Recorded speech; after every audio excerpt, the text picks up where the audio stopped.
আসসালামু আলাইকুম রহমতুল্লাহ। বন্ধুরা সবাই কেমন আছো? আশা করি সবাই ভালো আছো। তো আজকে আমরা ইংরেজি সাউন্ড নিয়ে আলোচনা করব।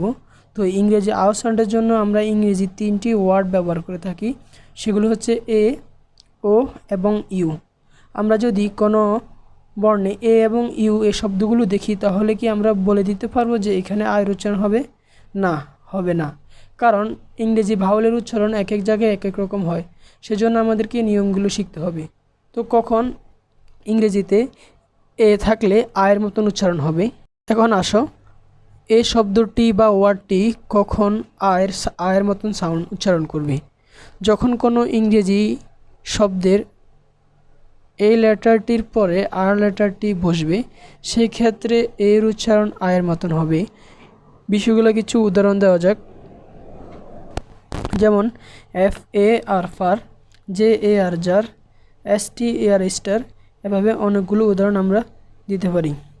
তো তোমরা বিষয়গুলো অবশ্যই খাতা লিখে রাখবে, আর আমি এই সাইডে নোটটা দিয়ে রাখব। এখন আসো, ও শব্দটি কখন আয়ের মতন উচ্চারণ করবে। তো তোমাদেরকে বিষয়টি অবশ্যই খাতায় লিখে রাখতে হবে। তোমরা টুক করে খাতায় লিখে ফেলো। যখন কোনো ইংরেজি শব্দের ও লেটারটির পরে ডাব্লিউ এবং ইউ লেটারটি বসবে, সেক্ষেত্রে ও এর উচ্চারণ আয়ের মতন হবে। তো বিষয়গুলো কিছু উদাহরণের মাধ্যমে আমরা দেখব। তো চলো কিছু উদাহরণ দিই। যেমন H O W E, howe, T O W N town, C A R O W N crown, M O U T H mouth, এরপরে S O U T H south, M O U S E mouse, এভাবে অনেকগুলো উদাহরণ। এখন কখন you শব্দটি থাকলে আয়ের মতন উচ্চারণ হবে, তো এখন আমরা সেই বিষয়টি নিয়ে আলোচনা করব। তো ইউ এর পরে কখন আ হবে?